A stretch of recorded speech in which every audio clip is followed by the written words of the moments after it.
Assalamualaikum warahmatullahi wabarakatuh. Perkenalkan, nama saya Riza Febriani, NPM 18040404144, nomor absen 25A. Kepada yang terhormat Ibu Selvia Nuryasari sebagai dosen pengampu mata kuliah Fiskal dan Moneter Islam, serta teman-teman yang saya sayangi.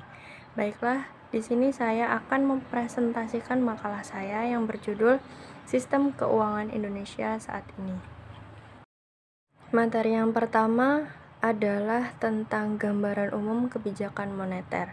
Kebijakan moneter merupakan kebijakan otoritas moneter atau bank sentral dalam bentuk pengendalian besaran moneter untuk mencapai perkembangan kegiatan perekonomian yang diinginkan.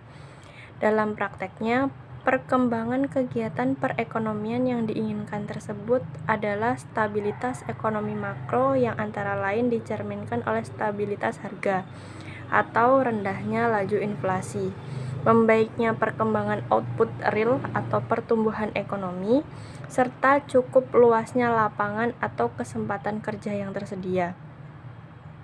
Kebijakan moneter yang disebutkan di atas merupakan bagian integral dari kebijakan ekonomi makro, yang pada umumnya dilakukan dengan mempertimbangkan siklus kegiatan ekonomi, sifat perekonomian suatu negara tertutup atau terbuka, serta faktor-faktor fundamental ekonomi lainnya.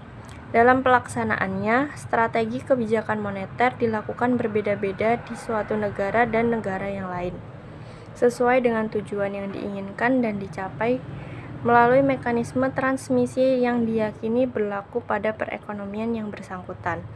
Berdasarkan strategi dan transmisi yang dipilih, maka dirumuskan kerangka operasional kebijakan moneter.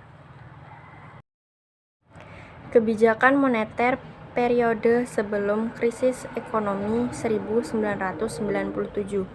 Pelaksanaan tugas Bank Indonesia di bidang moneter mengalami evolusi sesuai dengan pasang surut perkembangan ekonomi dan iklim politik bangsa Indonesia.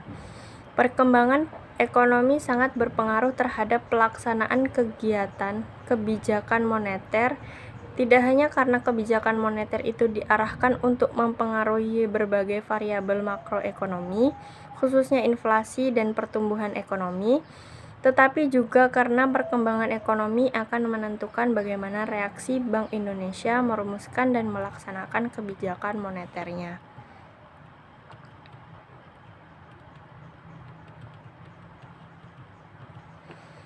Secara khusus, perkembangan sektor keuangan sangat mempengaruhi pelaksanaan kebijakan moneter karena mekanisme transmisi kebijakan moneter pada dasarnya terjadi melalui sektor keuangan. Sesuai dengan fungsinya dalam intermediasi keuangan. Sementara itu, perjalanan politik bangsa Indonesia secara langsung maupun secara tidak langsung juga menyebabkan terjadinya pergeseran peranan Bank Indonesia. Hal ini terutama karena pelaksanaan kebijakan ekonomi makro, termasuk kebijakan moneter, tidak dapat dilepaskan dari tatanan dan iklim politik suatu negara. Dengan kata lain, pelaksanaan kebijakan moneter seringkali dikaitkan dengan pelaksanaan agenda politik pemerintah yang berkuasa, khususnya negara-negara yang sedang berkembang. Periode 1945 sampai 1952. Pada awal kemerdekaan, untuk pertama kalinya pemerintah Indonesia mengambil keputusan untuk mendirikan bank sirkulasi berbentuk bank milik negara, dan dalam pelaksanaannya berupa pendirian Bank Negara Indonesia atau BNI dan Bank Rakyat Indonesia atau BRI pada tahun 1946. Kedua bank ini milik negara tersebut dan beberapa bank swasta yang ditunjuk pemerintah melaksanakan penukaran mata uang Hindia Belanda dan Jepang dengan mata uang Republik Indonesia atau ORI yang dikeluarkan oleh pemerintah Indonesia. Tujuan pengeluaran atau pengedaran ORI atau uang Republik Indonesia tersebut adalah untuk menggantikan peranan mata uang Hindia Belanda dan Jepang dalam perekonomian di Indonesia. Dalam perjalanannya, penggunaan ORI hanya mencapai usia 3-5 bulan sebelum akhirnya ditarik dari peredaran dan diganti dengan uang De Javas Bank. De Javas Bank akhirnya diputuskan sebagai bank sentral pada penyerahan kedaulatan Indonesia pada pemerintah Republik Indonesia Serikat. Beberapa waktu setelah pembentukan Negara Kesatuan Indonesia, dilakukan nasionalisasi terhadap De Javas Bank melalui Undang-Undang Nasionalisasi De Javas Bank pada tanggal 6 Desember 1951. Periode tahun 1953 sampai dengan 1967. Dalam perkembangan selanjutnya, pemerintah Indonesia mengeluarkan Undang-Undang Nomor 11 Tahun 1953 tentang Pokok Bank Indonesia sebagai pengganti Javas Bank Wet tahun 1922. Dengan undang-undang tersebut dibentuklah Dewan Moneter dan Menteri Keuangan bertindak sebagai ketua. Sementara Menteri Ekonomi dan Gubernur Bank Indonesia bertindak sebagai anggota. Dewan Moneter mempunyai berbagai tugas dan kewenangan yang terkait erat dengan upaya-upaya untuk mengendalikan kondisi moneter, antara lain menentukan kebijakan moneter secara umum, mengatur dan menstabilkan mata uang, serta memajukan urusan kredit dan perbankan pada umumnya. Periode 1968 sampai dengan 1997. Pengalaman selama periode sejak awal kemerdekaan sampai dengan pertengahan tahun 1960-an memberikan pelajaran penting mengenai pentingnya prinsip kehati-hatian dalam pelaksanaan kebijakan moneter dan fiskal.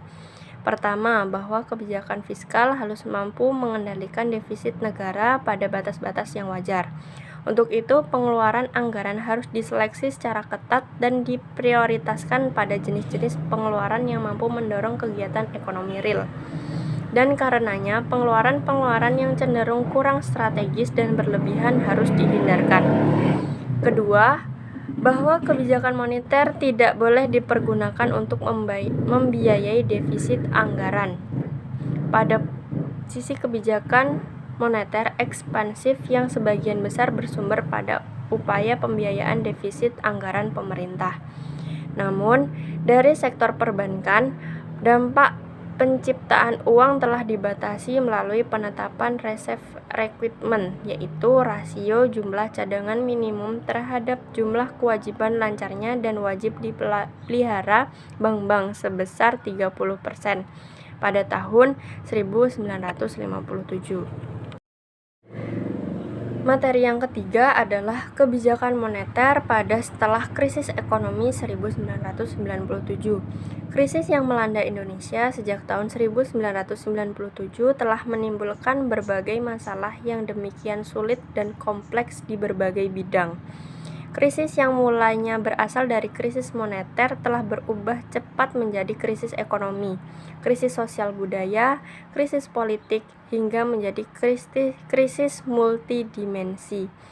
Salah satu pemicu utama krisis tersebut adalah terjadinya kelangkaan dana perbankan karena penarikan dana oleh masyarakat yang sangat besar, ditambah dengan semakin melemahnya nilai rupiah terhadap dolar Amerika Serikat. Kepercayaan masyarakat terhadap rupiah semakin berkurang, sehingga nilai tukar terus mengalami penurunan yang sangat tajam. Untuk mencegah kehancuran sektor perbankan, pemerintah Bank Indonesia menyuntik dana ke sektor perbankan dalam jumlah yang sangat besar, yang selanjutnya berakibat pada melonjaknya laju inflasi. Di sisi lain, Bank Indonesia harus menyerap kelebihan likuiditas di masyarakat melalui kebijakan moneter kontraktif, yang berakibat pada naiknya suku bunga dan persoalan lain di pasar keuangan secara keseluruhan. Guna mewujudkan perekonomian yang kukuh tersebut, perlu diadakan penyesuaian berbagai kebijakan ekonomi yang selama ini ditempuh di Indonesia. Kebijakan moneter yang merupakan salah satu bagian penting dari kebijakan pembangunan ekonomi nasional harus lebih diarahkan kepada upaya untuk menciptakan dan menjaga stabilitas moneter.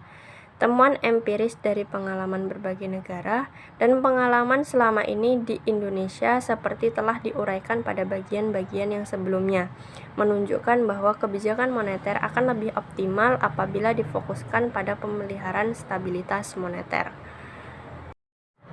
Materi yang terakhir adalah kebijakan moneter pada tahun 2021, tepatnya pada Januari.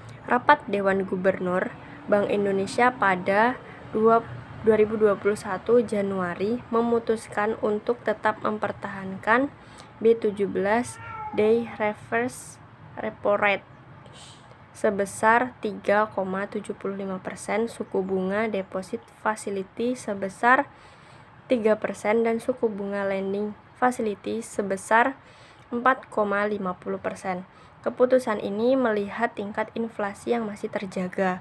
Pada Desember 2020 tercatat inflasi sebesar 1,68%. Kemudian turun di Januari 2021 menjadi 1,55%. Berdasarkan data BPS, inflasi yang terjadi pada Januari 2021 disebabkan meningkatnya beberapa harga komoditas dalam kelompok makanan, minuman, dan tembakau. Bank Indonesia tetap berkomitmen untuk menjaga stabilitas harga guna mengendalikan inflasi sesuai dengan kisaran target sebesar 3%. Selain mempertimbangkan tingkat inflasi, keputusan pada RDG atau Rapat Dewan Gubernur juga melihat pergerakan nilai tukar rupiah. Nilai tukar rupiah hingga akhir Januari 2021 masih bertahan di kisaran Rp14.000. Posisi ini menandakan kepercayaan investor terhadap perusahaan-perusahaan Indonesia dapat bertahan di tengah kondisi yang seperti ini.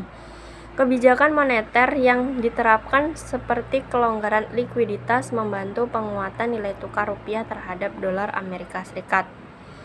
Faktor eksternal juga mempengaruhi penetapan suku bunga acuan. Terdapat dalam Rapat Federal Open Market Committee Bank Sentral Amerika Serikat Federal Reserve System pada 26 sampai 27 Januari 2021 memutuskan suku bunga acuan berada pada kisaran 0% hingga 0,25%. Sempat menguat setelah pelantikan Joe Biden. Indeks Dow Jones menurun 2,05%. Hal ini disebabkan Bank Sentral Amerika Serikat yang masih mempertahankan suku bunga. Keputusan The Fed tidak merubah suku bunganya, tidak mengalami perubahan yang signifikan bagi Indonesia, karena kondisi ini sudah terjadi sejak akhir tahun 2020.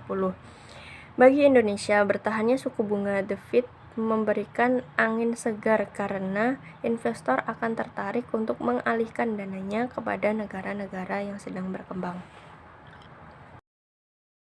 Sekian presentasi dari saya akhiri, wabillahi taufiq wal hidayah. Wassalamualaikum warahmatullahi wabarakatuh.